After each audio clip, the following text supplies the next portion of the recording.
Naam, kutoka Dodoma, Tanzania, wakati mwingine tena Sky TV inawakaribisha katika ulimwengu wa habari, na miongoni mwa habari muhimu ambazo tunazo ni pamoja na wagonjwa zaidi ya 250 ambao walikuwa wamepewa matibabu, wamepewa rufaa katika kambi ya matibabu katika jiji la Arusha. Taarifa nyingine, wa Tanzania wanatakiwa kuzingatia matumizi sahihi ya fedha. Katika habari za kimataifa, Wahodhi washambulia meli mbili za mafuta nchini Saudi Arabia. Na katika michezo, Jonathan Soa aanza mazoezi Singida Black Stars. Waligani na karibu mtazamaji wa Sky TV katika ulimwengu wa habari moja kwa moja kutoka hapa Dodoma. Taarifa tunaanza na taarifa katika jiji la Arusha ambayo inaeleza kuhusu zaidi ya wagonjwa 250 waliofika katika kambi ya matibabu ambayo imeratibiwa na mbunge wa jimbo la Arusha mjini Mheshimiwa Paul Makonda. Wamepewa rufaa kwa ajili ya kwenda kufanyiwa upasuaji pamoja na kuendelea na matibabu ya kibingwa. Hii yote ni baada ya kuweza kukamilika kwa kambi maalum iliyofanywa katika mkoa huo, ikiwa ni lengo la kufikisha huduma hiyo kwa wananchi kwa urahisi zaidi. Undani wa taarifa hii tunaongea naye Amina Ngahewa.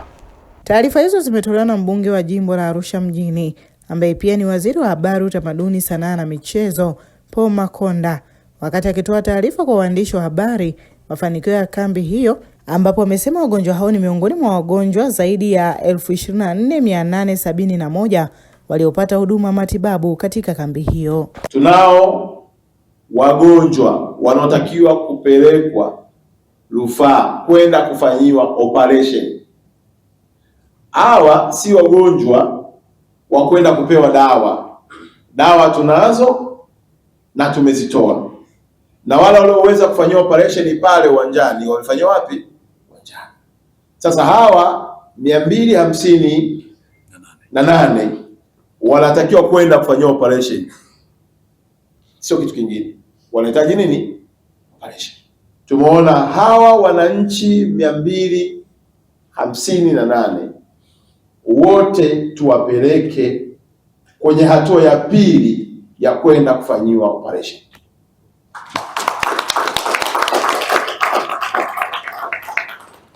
Tutafanikiwa vipi? Tunamwamini Mungu aliyetupa uhai na hizi nafasi. Tunapataje haya mapesa yote?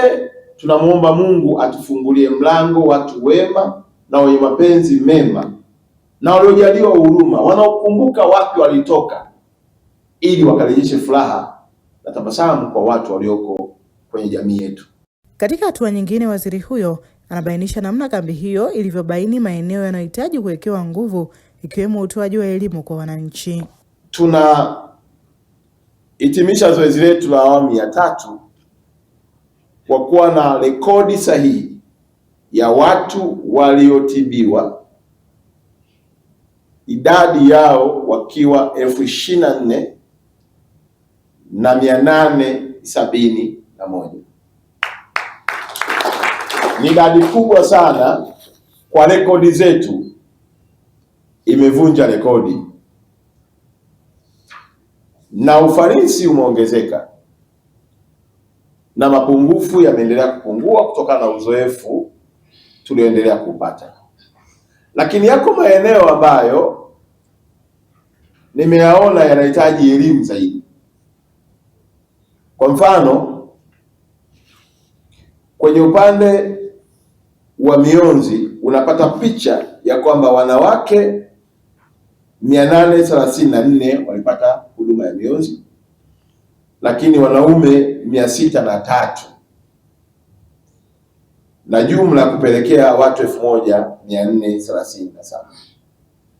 Wakati napitia rekodi nikaja kukutana na eneo moja, nikasema hili eneo linahitaji kuwekewa mkazo: uchunguzi wa saratani. Kwa upande wake, Dr. Maduhu Nindwa ambaye ni mganga mkuu wa jiji la Arusha anabainisha uzoefu wa kambi hiyo pamoja na utaratibu wa kutibiwa kwa watu wanaohitaji kupatiwa matibabu. Tumejipanga kwanza nayo kweli kwa watu 172 na tutawagrupu kulingana na mahitaji yao, ili tuweze kuunganisha wataalamu wa aina fulani kwa wiki hii, aina fulani kwa wiki inayokuja na aina fulani kwa wiki inayofuata, ili mwisho wa siku kila mgonjwa kati yao 172 wapate huduma.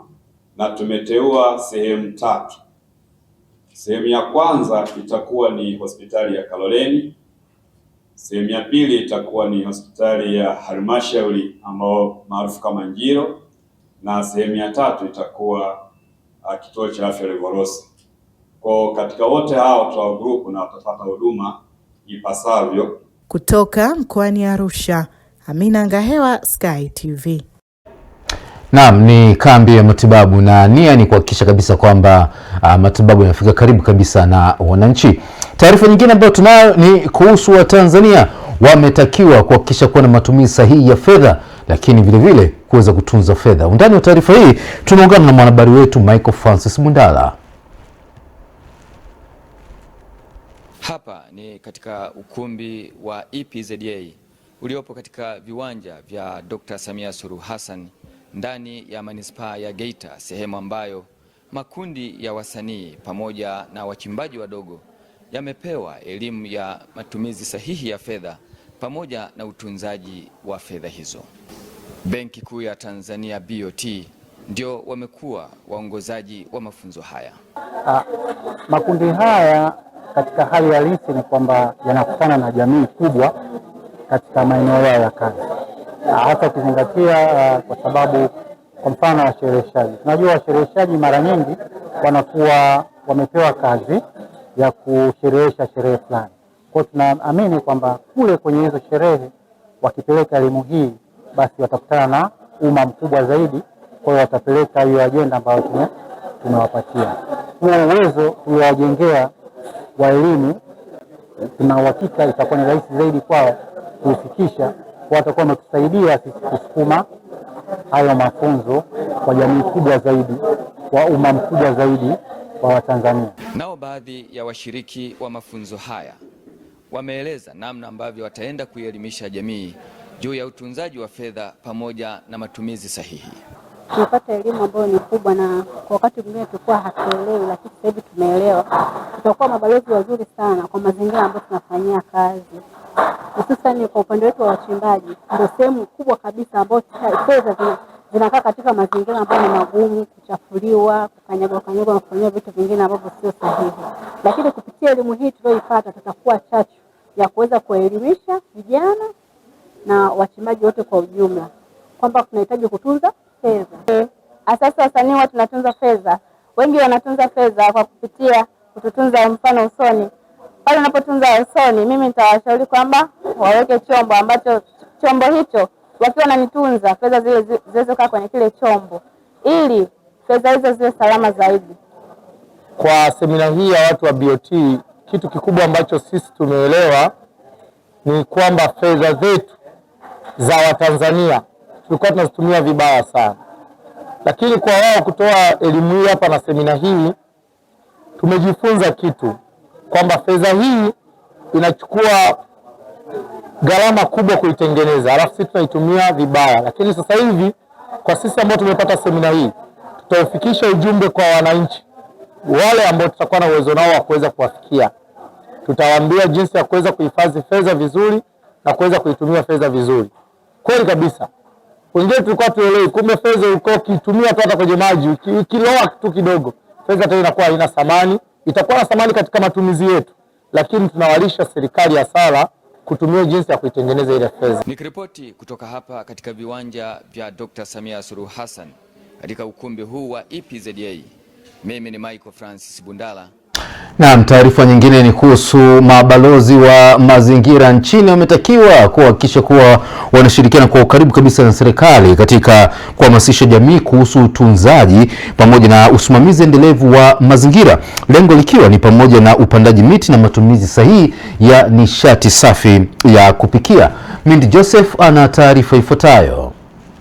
Miongoni mwa maeneo yanayohitaji ushirikiano zaidi ni upandaji miti, ambapo serikali inalenga kupanda miti bilioni 10 ifikapo mwaka 2030. Katibu mkuu ofisi ya makamu wa rais Dr. Richard Muyungi, wakati akizungumza na mabalozi wa mazingira katika ukumbi wa ofisi ya makamu wa rais jijini Dodoma, amesema mabalozi wa mazingira wana nafasi kubwa katika kuisaidia nchi katika kuimarisha usimamizi wa mazingira.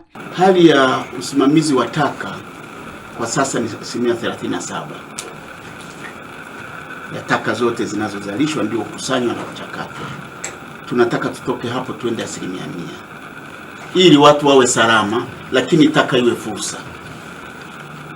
Hiyo haitafanywa na sisi, itafanywa na nyinyi, kwa sababu sisi tumesema hivyo ndivyo itakiwa iwe.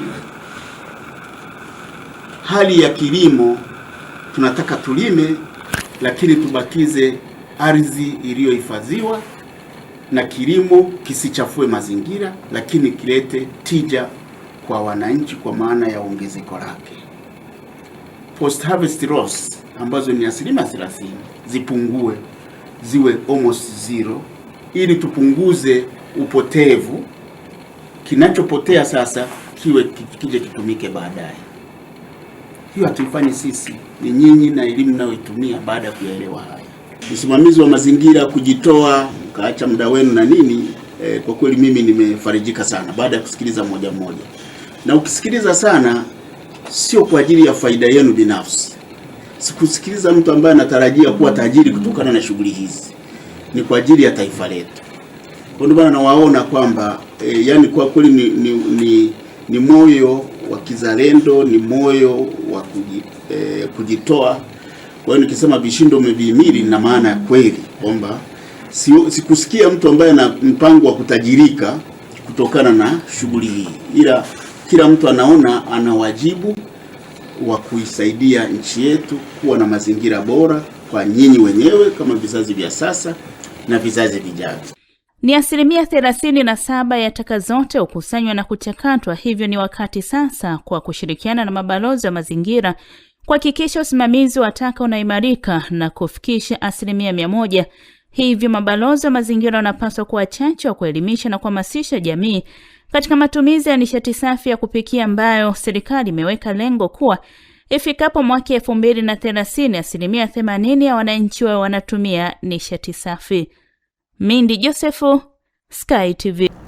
Naam, taarifa nyingine ambayo tunao katika ulimwengu wa habari ni pamoja na serikali imejipanga kuhakikisha kuwa inaondoa malalamiko yote ya uuzaji holela wa mbolea ambao unasababisha mkulima kushindwa kumudu gharama na wengine kuweza kupata hasara zaidi. Hii yote ni kutokana na kuuziwa mbolea ambayo haina viwango, ambapo mkurugenzi wa udhibiti wa mbolea nchini ameeleza mikakati mbalimbali ambayo inaweza kufanywa na mamlaka ya kudhibiti mbolea katika msimu ujao wa kilimo. Tupate undani wa taarifa hii, tunaongea naye John Kiango. Hakikisho hilo limetolewa katika maadhimisho ya siku ya mkulima yaliyofanyika katika kijiji cha Nambala, kata ya Samba, ndani ya wilaya ya Mbozi, mkoani Songwe. Mamlaka ya udhibiti mbolea Tanzania inapenda kuwahakikishia kwamba mbolea zipo madukani kwa wafanyabiashara wa mbolea, na mbolea zote zilizopo mahali pale ni zile mbolea ambazo zimepita kwenye mikono yetu. Kwa hiyo ni salama, maana tumeangalia viwango vya ubora na tumevithibitisha kwamba vinafaa kwa ajili ya uzalishaji.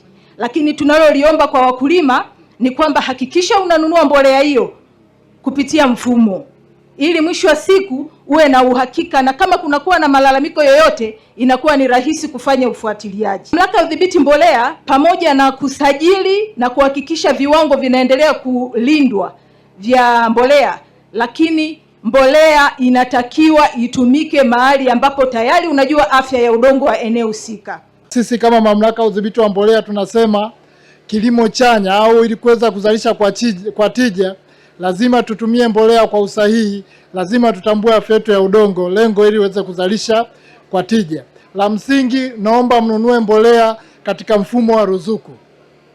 Ukinunua mbolea katika mfumo wa ruzuku kwa kutumia ile namba yako, ile itakupelekea uweze kulipa bei halisi ya mbolea.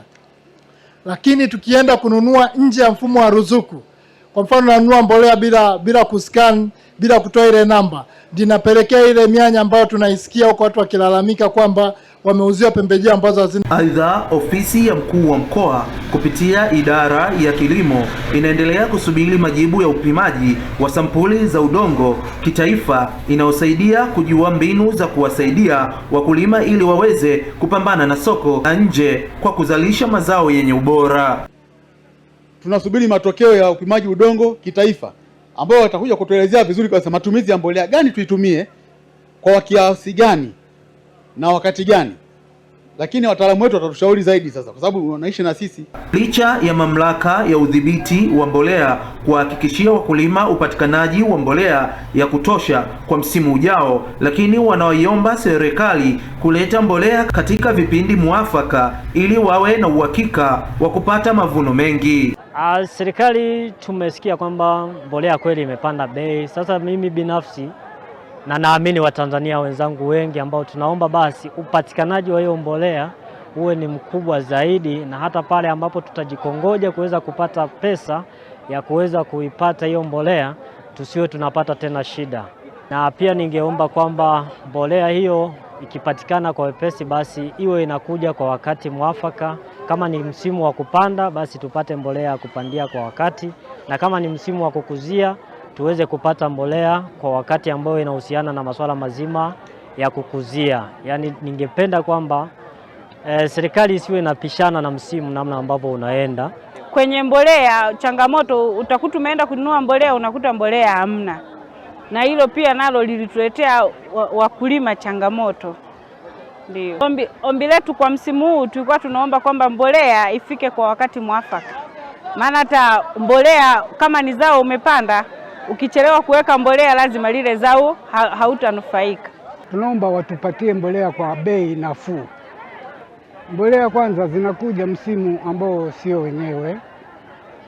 Kwa hiyo mkulima akiandaa shamba, mbolea zile zinakuja zinacheleweshwa, alafu na bei zinakuwa juu.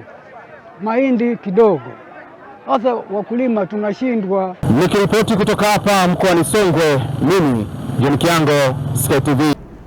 Naam, tukiwa bado tumesalia katika eneo hilo la kilimo, ni kuambie tu mtazamaji wa Sky TV ambao nitazama katika ulimwengu wa habari. Miongoni mwa habari muhimu ambayo tunayo ni pamoja na Mbeya yaendelea zaidi katika kuhakikisha kwamba inaimarisha maonyesho ya 88 maandalizi ya Fana.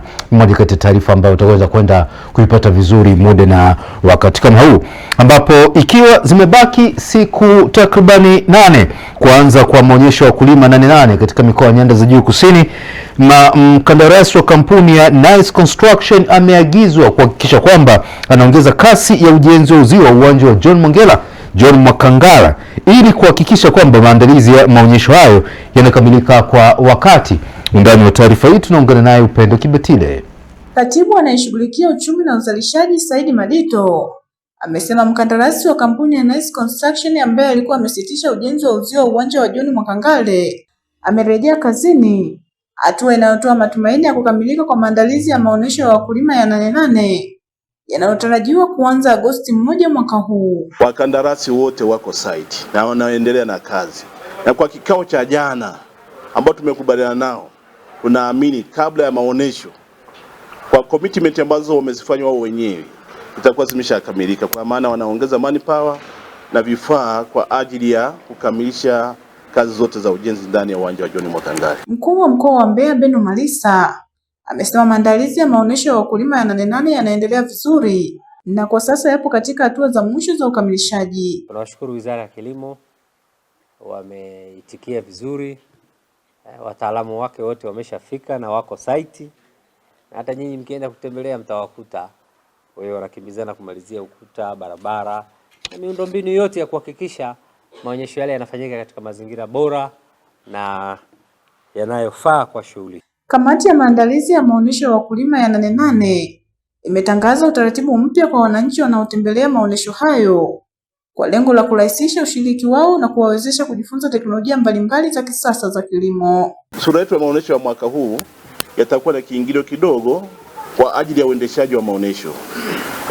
Kwa watoto itakuwa ni shilingi 500 na kwa mtu mzima itakuwa ni shilingi 1000. Lakini kwa siku ile ya kwanza, kwa maana ile siku ya ufunguzi ambao tunatarajia kuwa na wageni rasmi ambao mtajulishwa baadaye, kuingia bure kwa washiriki wote. Kupitia maonyesho haya yamekuwa na tija zaidi kwa wakulima kwa sababu yanagusa kabisa moja kwa moja, mnakutana wakulima kutoka vijiji mbalimbali na kata mbalimbali ambao mnaweza kubadilishana uzoefu kupitia maonyesho haya. Mani nikajifunze baadhi ya vitu ambavyo vinatuhusu sisi wakulima. Unajua hilo natamani sana kwa sababu ama baadhi ya mashamba yangu huwa yananitatanisha sana. Maonyesho ya wakulima ya 88 kwa kanda ya Nyanda za Juu Kusini yanatarajiwa kuwakutanisha washiriki kutoka mikoa ya Mbeya, Iringa, Njombe, Katavi, Rukwa, Ruvuma na Songwe pamoja na wageni kutoka Burundi na Malawi kwa lengo la kuonesha teknolojia za kisasa za kilimo na kuhamasisha maendeleo ya sekta hiyo.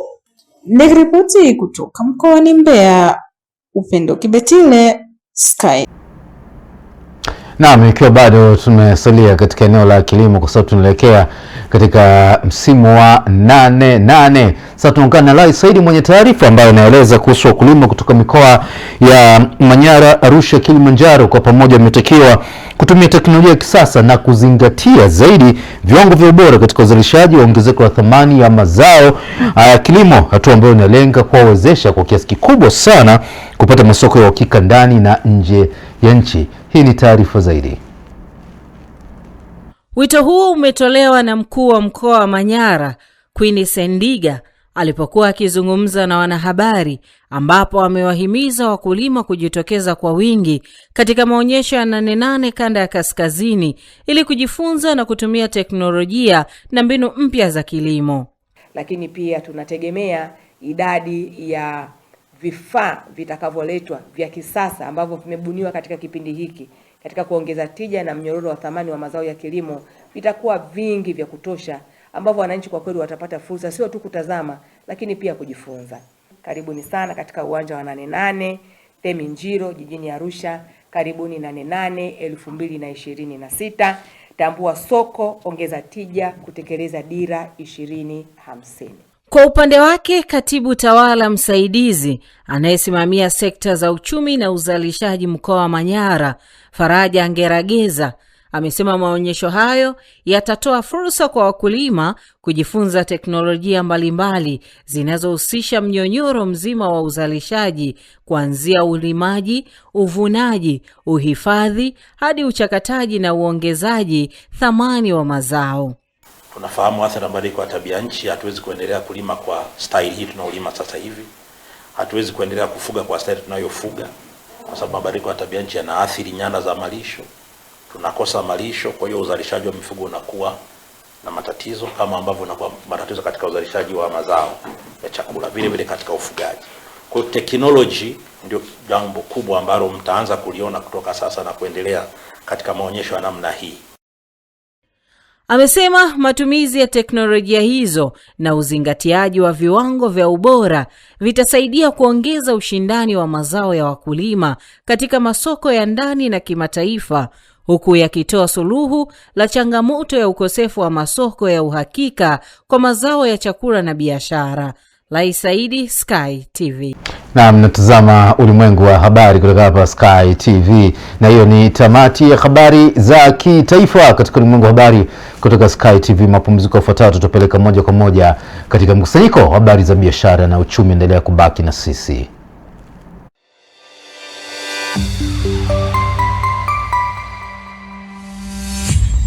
Sky TV.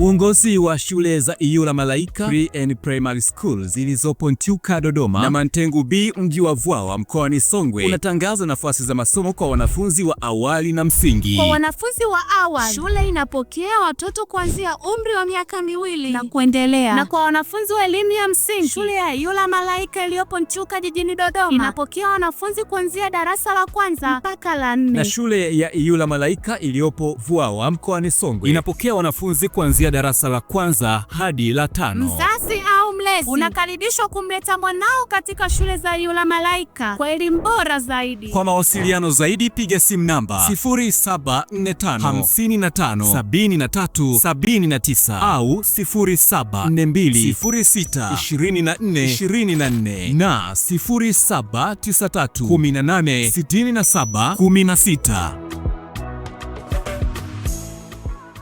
Habari, jina langu ni Sarah kutoka ZIC. Kazi yangu ni kukuongoza katika kufanya maamuzi sahihi ya kujikinga wewe na mali yako dhidi ya majanga yasiyotarajiwa kwa kupata bima kutoka ZIC. Je, unaifahamu ZIC? ZIC ni shirika la bima lililoanzishwa mwaka 1969 kutoa huduma za bima kwa wananchi, taasisi za umma na binafsi kwa lengo la kulinda uchumi wa watu binafsi na nchi yetu kwa ujumla. Lengo letu ni kuwa kampuni ya bima inayoaminika na wateja na kutambulika kote Afrika Mashariki. Dhamira yetu ni kulinda na kuwawezesha wateja wetu kwa kuwapa huduma bora na za kuaminika. Baada ya utangulizi wangu, je, ungependa kujua kuhusu huduma zetu? ZIC tunatoa huduma za bima za mali na ajali, na kati ya hizi ni bima ya magari, bima ya wizi, bima ya moto, bima ya mizigo. Je, unazijua branchi zetu? Kuhakikisha tunawafikia wateja wetu nchi nzima, tunatoa huduma zetu kupitia ofisi zetu kuu zilizopo mtaa wa Mpirani pamoja na matawi yetu yafuatayo: Amani, Marubi, Chake Chake, Dar es Salaam, Dodoma, Mwanza, Kahama, Arusha, Tanga, Mbeya na Mtwara. Unajua ni njia gani tunazotumia kuwapa wateja wetu huduma? Tunatoa huduma kupitia ofisi zetu, kupitia mawakala na madalali wa bima waliosajiliwa na Mamlaka ya Bima Tanzania, kupitia mawakala wa Bank Assurance na pia kupitia mitandao ya simu kupitia Voda Bima na Mix by Yas. Karibu ufurahie huduma zetu kwa masaa 24. Tunakujali.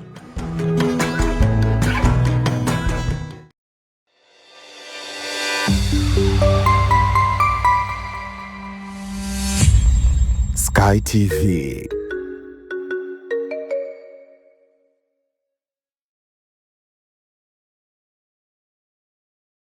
Sky TV inakukaribisha mfanyabiashara, mjasiriamali, taasisi na mashirika mbalimbali kutangaza biashara yako kwa gharama nafuu. Sky TV itafurahi kuwa sehemu ya kufanikisha ndoto yako ya kukua kibiashara. Karibu utangaze nasi ili kuwafikia wateja wengi kutoka maeneo mbalimbali ndani na nje ya nchi. Kwa maelezo zaidi, wasiliana na mkuu wa kitengo cha masoko kupitia simu namba 0673 33 61 99 au 0794 96 3336. Wakati wa kukua kibiashara, taasisi au shirika lako ni sasa. Changamkia fursa hii. Sky TV, above the limit.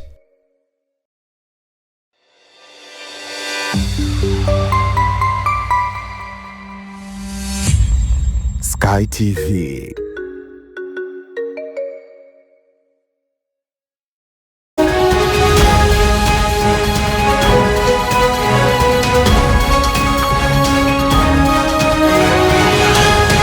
Biashara na uchumi. Waziri wa Habari, Tamaduni, Sanaa na Michezo Paul Makonda ameipongeza benki ya CRDB kwa kuendeleza huduma za kidigitali kupitia programu ya elimu ya fedha Zogo Mchongo, akisema imeleta mapinduzi katika namna wananchi wanavyopata maarifa ya fedha kupitia simu za mkononi na television. Akizungumza jijini Dar es Salaam wakati wa uzinduzi wa msimu wa 4 wa Zogo Mchongo, Makonda amesema hatua hiyo inaiunga mkono juhudi za Benki Kuu ya Tanzania BOT za kuimarisha ujumuishi wa kifedha na kuwafikia wananchi kwa wingi zaidi kwa njia rahisi na za kisasa. Amesisitiza kuwa teknolojia inapaswa kutumika kuwawezesha wananchi kujifunza, kutambua fursa za kiuchumi na kufanya maamuzi sahihi ya kifedha. Ameongelea nafasi ya teknolojia, artificial intelligence inavyoweza kumfanya mtu akapiga hatua, lakini ameongelea pia mabadiliko ya mtandao au teknolojia yanavyoweza kuathiri positive na negative kwenye upande wa mafanikio yetu ya kiuchumi. Kwa hiyo nilikuwa nasikiliza nikatamani ya kwamba hotuba hii itoshe kuwa ndio hotuba yetu ya ufunguzi na itupe nafasi ya kwenda kutekeleza yale ambayo mkurugenzi wetu ameyasema. Kwangu mimi ninafurahi kwa sababu Benki Kuu imetoa miongozo mbalimbali. Uko mwongozo unaohusu ujumuishi 21 mpaka 28, uko mwongozo unaohusu dira ya fedha, uko mwongozo unaohusu elimu 20 mpaka 30.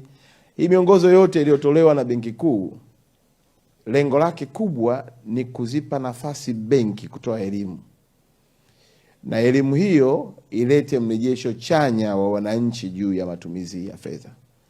Sasa nyinyi CRDB mmeifanya kwa urahisi zaidi na kumfikia mwananchi alipo. Mmetoka kwenye mabango, mmetoka kwenye vipeperushi vya kugawanywa kwenye majumba ya watu, barabarani, kwenye matamasha. Sasa mtu anaweza akapata aidha kwenye kiganja chake ama anaweza akapata sebuleni kwake akiwa anaangalia TV. Ni mapinduzi makubwa sana, na mimi kwa niaba ya serikali ninawapongeza sana CRDB kwa maamuzi hayo. Naye mkurugenzi mtendaji wa CRDB Dr. Abdul Majid Sekela amesema maendeleo ya teknolojia za kidigitali na akili-unde almaarufu kama AI yanafungua fursa mpya za kutoa elimu ya fedha kwa ufanisi zaidi. Hivyo benki imeamua kutumia majukwaa ya kidigitali kuongeza uelewa wa wananchi kuhusu masuala ya fedha na fursa za kiuchumi. Kuna haja ya kufanya mabadiliko kutokana na teknolojia, na nimpongeze mkuu wa kitengo chetu cha masoko na wataalamu wetu kwa maana ya kuja na hili ambalo tunalizindua leo. Hii tunalozindua leo lina maana kubwa na nitaisemea. Kwa tunapoingia kwenye zama za kidigitali na tunapoingia kwenye zama za artificial intelligence, na sasa hivi wengi unaweza ukaandika ripoti nzuri sana ukaitoa, lakini ukasema nimeandika, kumbe sio wewe, umesaidiwa na akili za ziada. Sasa hapo wengi wanasema akili mnembe. Lazima tuwe tofauti na huduma zetu. Lazima tubadilishe jinsi tunavyotoa huduma. Lazima tubadilishe tunavyowafikia wateja. Lazima tubadilishe kujenga jamii inayoelewa. Na hivyo lazima tuhakikishe kwamba jamii tunayohudumia inajifunza kitofauti, inapata fursa kwa njia tofauti. Na mimi nasema zogo mchongo sio zogo, ni mchongo, ni fursa. Kwa na imani italeta tija zaidi. Wafanyabiashara wilaya ya Temeke wanatarajia kuzindua rasmi mfumo wa utambuzi wa wafanyabiashara wilayani humo kwa lengo la kutatua changamoto mbalimbali zinazowakabili, ikiwemo upotevu wa mapato, kuepusha utapeli pamoja na kukuza mitaji ya wafanyabiashara. Akizungumza leo jijini Dar es Salaam, naibu katibu mkuu wa Jumuiya ya Wafanyabiashara mkoa wa Dar es Salaam Paul Andrew amesema uzinduzi huo unatarajiwa kufanyika Julai 27 mwaka huu, utasaidia kuunganisha serikali na wafanyabiashara na hivyo kuimarisha ukuaji wa uchumi nchini. Mfumo huu utakwenda kumsaidia mfanyabiashara ambaye amekuwa na changamoto kubwa sana ya kutokujua namna ya kuendesha biashara yake. Kwa kukosekana kwa mfumo imekuwa ni kiu kubwa sana kwa wafanyabiashara wengi wa wilaya ya Temeke kufilisika na kutokujua fursa mbalimbali ambazo zipo, lakini vile vile kutokujua namna gani biashara ziendeshwe, hasa ukizingatia tupo kwenye zama za kidigitali. Kwa sisi kama jumuiya ya wafanyabiashara leo tunatambulisha rasmi mfumo wetu mpya wa jumuiya ya wafanyabiashara wilaya ya Temeke, ambao wafanyabiashara wengi tunawashauri wajiunge kwa kuepukana na zile changamoto ambazo tumeziona. Mfumo huu utakwenda kutatua changamoto ambazo mfanyabiashara amekuwa akizipitia wakati wa uendeshaji wa biashara zake, ambazo zinampelekea kupoteza faida za biashara, biashara saa nyingine kuyumba kwa kutokujua namna gani aendeshe biashara yake. Kwa hiyo sisi kama jumuiya ya biashara, baada ya kuliona hilo, leo tunakwenda kutangaza rasmi tunazindua mfumo mpya ambao utamsaidia mfanyabiashara wa wilaya ya Temeke. Mfumo huu pia utawaunganisha wafanyabiashara wengi wa wilaya ya Temeke na taasisi za benki, ambao tumekuja kugundua wafanyabiashara wengi pia wanakosa fursa za kujua taasisi za benki, kujua ni namna gani wafike kwa taasisi za benki na elimu mbalimbali za mikopo. Na moja kwa moja mtazamaji, tuangazie viwango vya ubadilishaji fedha kwa mujibu wa Benki Kuu ya Tanzania. Dola ya Marekani imenunuliwa kwa shilingi 2624 na senti 0 na kuuzwa kwa shilingi 2650 na senti 25. Lakini paundi ya Uingereza imenunuliwa kwa shilingi 3507 na senti 51 na kuuzwa kwa shilingi 3542 na senti 58. Lakini euro ya Ulaya imenunuliwa kwa shilingi 2994 na senti 25 na kuuzwa kwa shilingi 3024 na senti 20. Na moja kwa moja tuangazie yuan ya China imenunuliwa kwa shilingi 387 na senti 38 na kuuzwa kwa shilingi 391 na senti 25. Nayo yeni ya Japan imenunuliwa kwa shilingi 16 na senti 0 na kuuzwa kwa shilingi 16 na senti 24. Randi ya Afrika ya Kusini imenunuliwa kwa shilingi 159 na senti senti 29 na kuuzwa kwa shilingi 160 na senti 89. Shilingi ya Kenya, mtazamaji, imenunuliwa kwa shilingi 20 na senti 24 na kuuzwa kwa shilingi 20 na senti 44. Tuangazie faranga ya Rwanda, imenunuliwa kwa shilingi 1 na senti 78 na kuuzwa kwa shilingi 1 na senti 79. Lakini shilingi ya Uganda imenunuliwa kwa senti 70 na kuuzwa kwa senti 70. Tutamatishe na faranga ya Burundi, mtazamaji, imenunuliwa kwa senti 87 na kuuzwa kwa senti 88. Na huu ndo mwisho wa habari za biashara pamoja na uchumi, na langu jina ni Zinazire Mswima.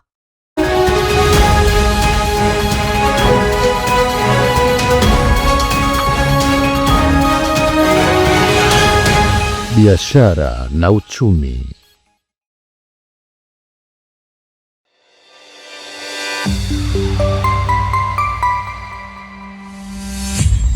Sky TV.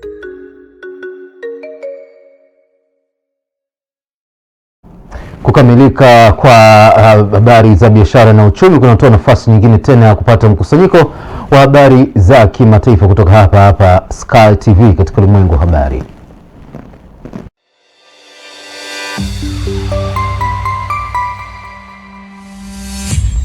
Sky TV.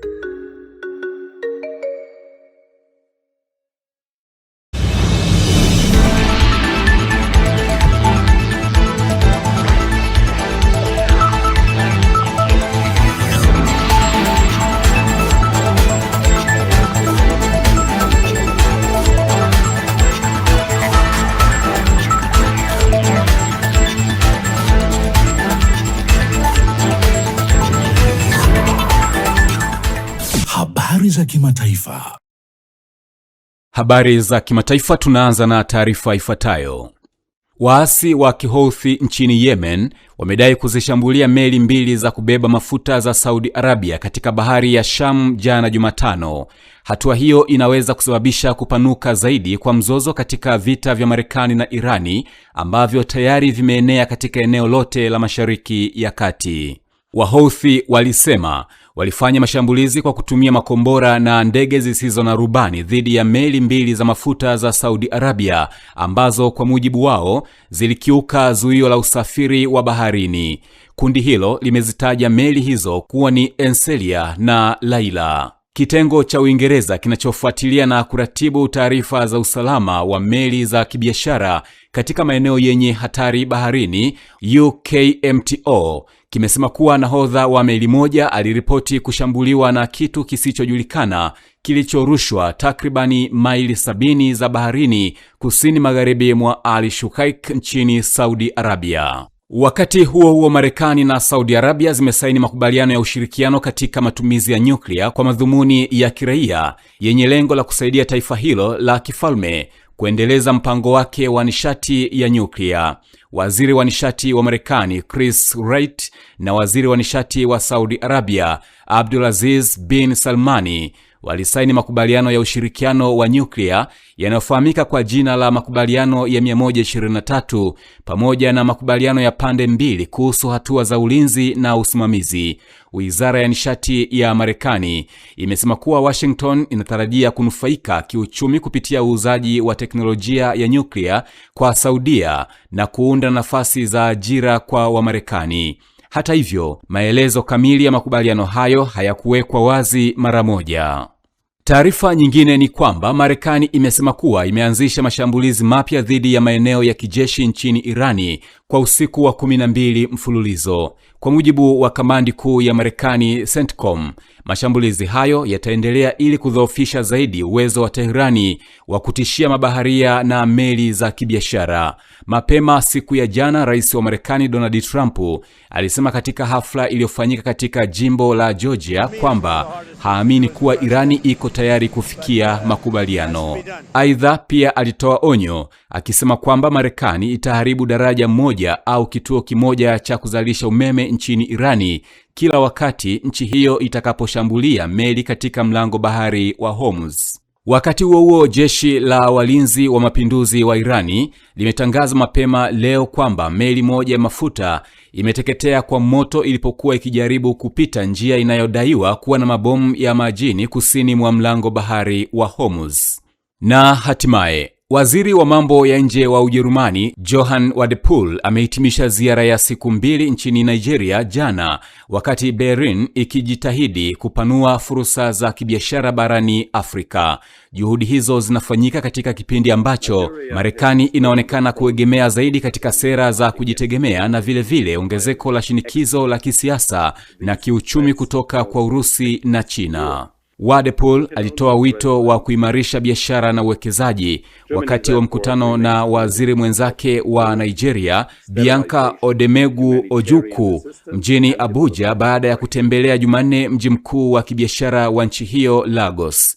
Uchumi wa Ulaya unakabiliwa na shinikizo kutokana na kile ambacho viongozi wake wanakitaja kuwa mbinu zisizo za haki za kibiashara za China, huku uvamizi kamili wa Urusi dhidi ya Ukraine ukiendelea kuingia mwaka wake wa 5. Mimi ni Pius Jayunga, Sky TV.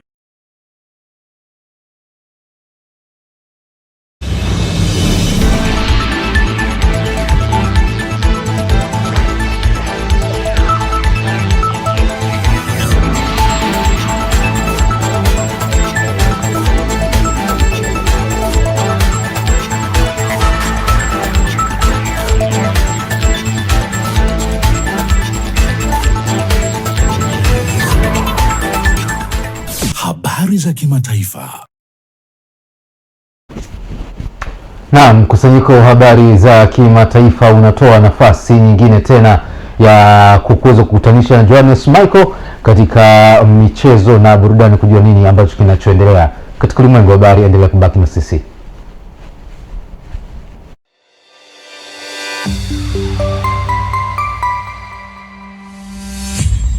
Sky TV.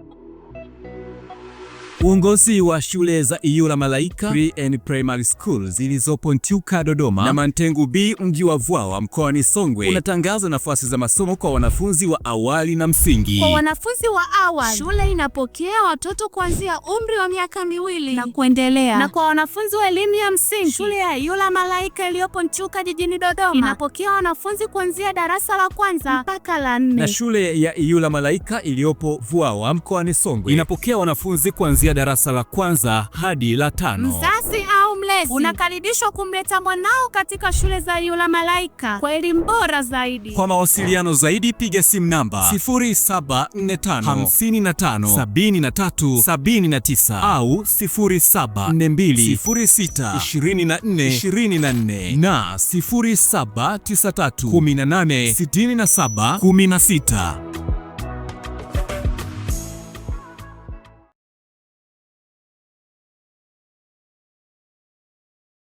Habari, jina langu ni Sarah kutoka ZIC. Kazi yangu ni kukuongoza katika kufanya maamuzi sahihi ya kujikinga wewe na mali yako dhidi ya majanga yasiyotarajiwa kwa kupata bima kutoka ZIC. Je, unaifahamu ZIC? ZIC ni shirika la bima lililoanzishwa mwaka 1969 kutoa huduma za bima kwa wananchi, taasisi za umma na binafsi kwa lengo la kulinda uchumi wa watu binafsi na nchi yetu kwa ujumla. Lengo letu ni kuwa kampuni ya bima inayoaminika na wateja na kutambulika kote Afrika Mashariki. Dhamira yetu ni kulinda na kuwawezesha wateja wetu kwa kuwapa huduma bora na za kuaminika. Baada ya utangulizi wangu, je, ungependa kujua kuhusu huduma zetu? ZIC tunatoa huduma za bima za mali na ajali, na kati ya hizi ni bima ya magari, bima ya wizi, bima ya moto, bima ya mizigo. Je, unazijua branchi zetu? Kuhakikisha tunawafikia wateja wetu nchi nzima, tunatoa huduma zetu kupitia ofisi zetu kuu zilizopo mtaa wa Mpirani pamoja na matawi yetu yafuatayo: Amani, Marhubi, Chake Chake, Dar es Salaam, Dodoma, Mwanza, Kahama, Arusha, Tanga, Mbeya na Mtwara. Unajua ni njia gani tunazotumia kuwapa wateja wetu huduma? Tunatoa huduma kupitia ofisi zetu, kupitia mawakala na madalali wa bima waliosajiliwa na Mamlaka ya Bima Tanzania, kupitia mawakala wa Bank Assurance na pia kupitia mitandao ya simu kupitia Voda Bima na Mixx by Yas. Karibu ufurahie huduma zetu kwa masaa 24. Tunakujali. Michezo na burudani inaletwa kwenu na ZIC.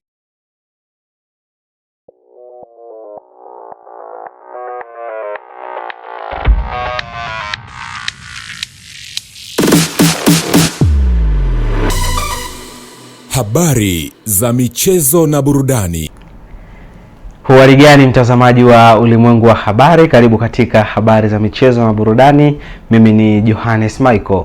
Na moja kwa moja tukianza kuangazia taarifa zetu, tunaanzia hapa nyumbani ni kuhusiana na Simba imepokea taarifa ya simanzi baada ya kigogo wake mmoja wa kamati ya mashindano Idi Kajuna kufariki dunia. Kajuna amefariki alfajiri ya leo Julai 23 mwaka 2026 katika hospitali ya taifa Muhimbili kitengo cha moyo baada ya kupumzishwa hapo kwa siku 7.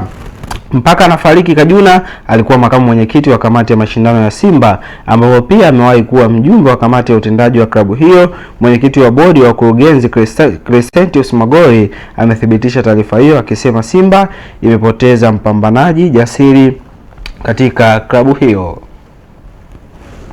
Na tukiangazia panapo taarifa nyingine kuhusiana na mshambuliaji wa Singida Black Stars Jonathan Soa, tayari amejiunga na kambi ya timu hiyo iliyopo jijini Rwanda kwa ajili ya kushiriki mashindano ya Sekafa Kagame Cup msimu mwaka 2026. Soa amerudi tena kikosini humo akitokea Simba ambako amepatiwa thank you baada ya kuitumikia timu hiyo kwa muda wa miezi 3 pekee. Katika mashindano hayo Soa atakuwa na mabosi wake wa zamani Simba Agasti 1 ambao nao wanashiriki michuano hiyo na tayari wako Rwanda. Na tukiangazia panapo taarifa nyingine kuhusiana na mkuu wa mkoa wa Dodoma Bi Rosemary Senyamule ametoa wito kwa wajasiriamali na wafanyabiashara kuchangamkia fursa kutokana na ujio wa NBC Marathon Dodoma itakayofanyika Jumapili tarehe 26 ya mwezi wa 7 mwaka 2026. Pia mkuu wa mkoa Mheshimiwa Rosemary Senyamule amesema katika mbio hizo za NBC Dodoma Marathon zitakazofanyika tarehe 26 mgeni rasmi atakuwa Waziri Mkuu wa Jamhuri ya Muungano wa Tanzania Mheshimiwa Dr. Mwigulu Lameck Nchemba. Mbio hizi ambazo tunaleta wanariadha wa kimataifa tuzifanye chachu ya kupima utayari wa wanariadha wetu kwa kujipima ubavu na wanariadha wa kimataifa.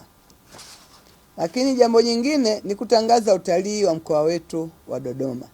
Utalii ni biashara kubwa sana hapa Dodoma, na tukio hili litasaidia sana kuongeza biashara hiyo mkoani hapa kutokana na washiriki wengi wanaokuja kushiriki mbio hizi kukuza biashara zetu. Huu ni muda sasa wa kuandaa matukio ambayo yatavutia watalii katika mkoa wetu.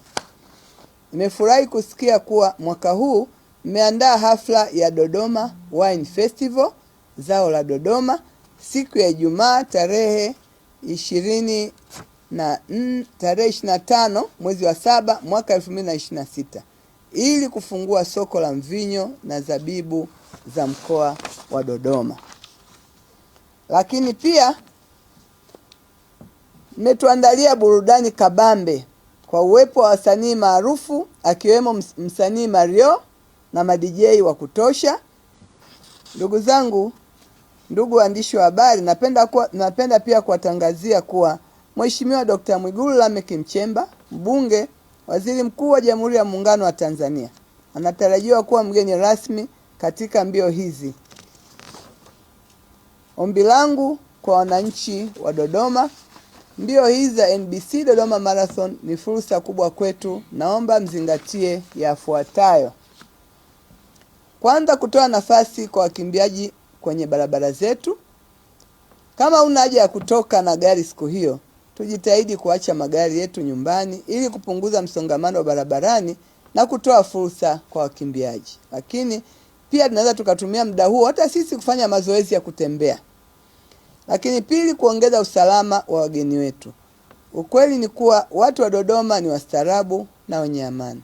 Tudumishe utamaduni huu ili wageni wetu wajisikie wako nyumbani na waweze kuja tena miaka ijayo. Kama tunavyofahamu, hapa ndio kituo maalum cha NBC Dodoma Marathon. Kwa hiyo ili waendelee kuja mwaka kesho kwa wingi, basi ule ukarimu wetu na utulivu wa mkoa lazima tuulinde.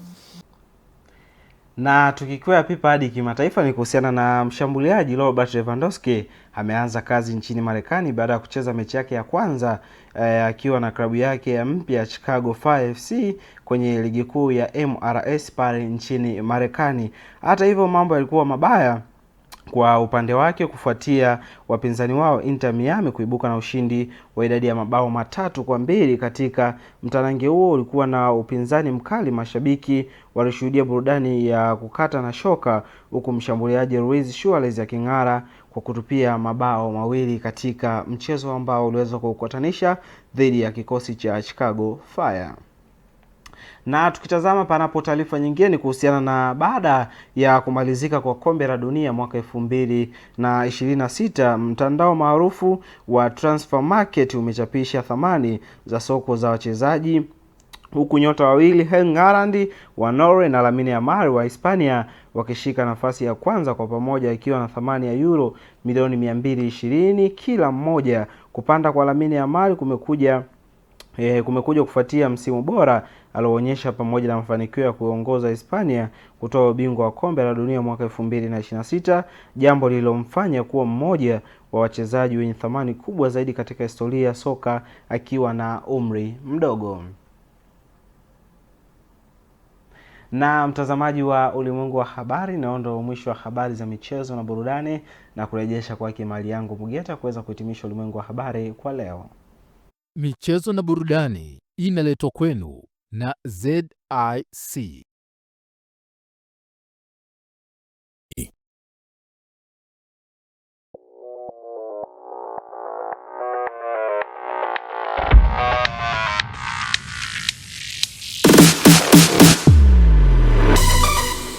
Habari za michezo na burudani.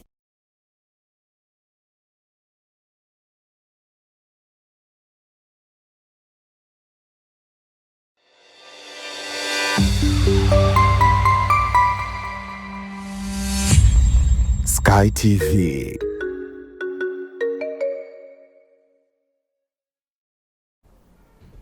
Naam, kukamilika kwa michezo na burudani kunatoa fursa kuweza kutambua utabiri wa hali ya hewa kwa saa 24 zijazo kutoka mamlaka ya hali ya hewa nchini Tanzania TMA kuanzia muda huu. Habari za wakati huu na karibu katika utabiri wa hali ya hewa, na tukianza na usiku wa leo, bado tunaendelea kutarajia hali ya ukavu katika nchi nzima na hali ya ubaridi pia inaendelea kutarajiwa, huku ikionekana zaidi katika maeneo ya nyanda za juu kusini magharibi ikiwa kati ya nyuzi joto 8 hadi nyuzi joto 10. Na kwa upande wa upepo unatarajiwa kuvuma kwa kasi ya kilomita 20 kwa saa katika ziwa Victoria, ziwa Rukwa, ziwa Nyasa pamoja na ukanda wa pwani ya kusini mwa bahari ya Hindi, lakini pia kwa kasi ya kilomita 30 kwa saa katika ziwa Tanganyika pamoja na ukanda wa pwani ya kaskazini mwa bahari ya Hindi. Na hivyo hali ya bahari inatarajiwa kuwa na mawimbi madogo hadi makubwa kiasi. Na kwa siku ya kesho ni matarajio yetu kuwa mikoa ya Kagera pamoja na Mara, maeneo haya yanatarajiwa kuwa na hali ya mawingu kiasi, mvua na ngurumo za radi katika maeneo machache pamoja na vipindi vya jua. Maeneo ya ukanda wa pwani kaskazini isipokuwa mkoa wa Morogoro, maeneo haya yanatarajiwa kuwa na hali ya mawingu kiasi, mvua nyepesi katika maeneo machache pamoja na vipindi vya jua. Wakati maeneo mengine ya nchi yanayosalia, maeneo haya yanatarajiwa kuendelea kuwa makavu. Na ufuatani utabiri wa hali ya hewa ambao na siku zijazo kwa baadhi ya miji hapa nchini. Dar es Salaam, kiwango cha chini cha joto kinatarajiwa kwa nyuzi joto 16 hadi 18. Dodoma, kiwango cha chini cha joto kinatarajiwa kwa nyuzi joto 12 hadi 14. Mwanza, kiwango cha chini cha joto kinatarajiwa kwa nyuzi joto 14 hadi 17. Mbeya, kiwango cha chini cha joto kinatarajiwa kwa nyuzi joto 6. Kilimanjaro, kiwango cha chini cha joto kinatarajiwa kwa nyuzi joto 13 hadi 15. Morogoro kiwango cha chini cha joto kinatajwa kwa nyuzi joto 15 hadi 17. Na kwa upande wa Arusha kiwango cha chini cha joto kinatajwa kwa nyuzi joto 10 hadi 12. Na mpaka kufikia hapa kutoka Mamlaka ya Hali ya Hewa Tanzania hatuna la ziada. Ulikuwa nami Rebecca Ruitana, tukutane hapo kesho muda wakati kama huu. Naam, kukamilika kwa utabiri wa hali ya hewa sasa kunatoa nafasi ya kukumbusha taarifa ambazo tumekuwa nazo katika ulimwengu wa habari. Ni pamoja na wagonjwa zaidi ya 250 wapewa rufaa kufuatia kambi ya matibabu jijini Arusha. Watanzania watakiwa kuzingatia matumizi sahihi ya fedha pamoja na kutunza fedha. Katika habari za kimataifa, Wahodhi washambulia meli 2 za mafuta za Saudi Arabia. Na katika michezo, Jonathan Soa anza mazoezi Singida Black Stars. Kwa niaba ya wote waliohusika katika maandalizi ya ulimwengu wa habari kutoka hapa Sky TV, mimi ni Maliango Mogeta. Endelea kutufuatilia katika mitandao yetu ya kijamii andika @Sky International TV.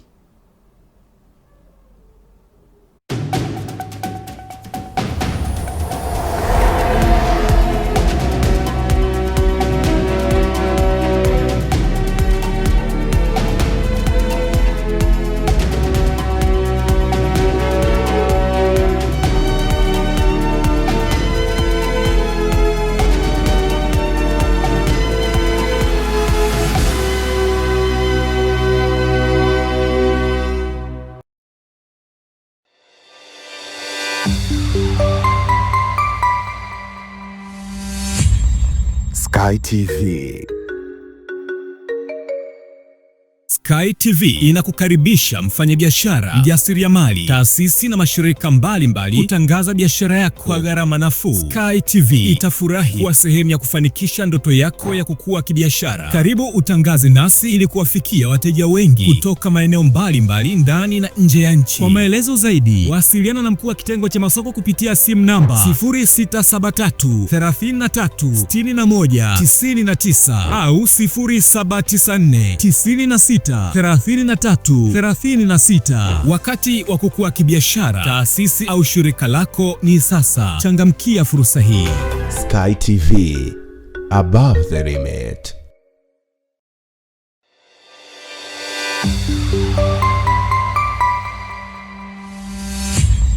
Sky TV.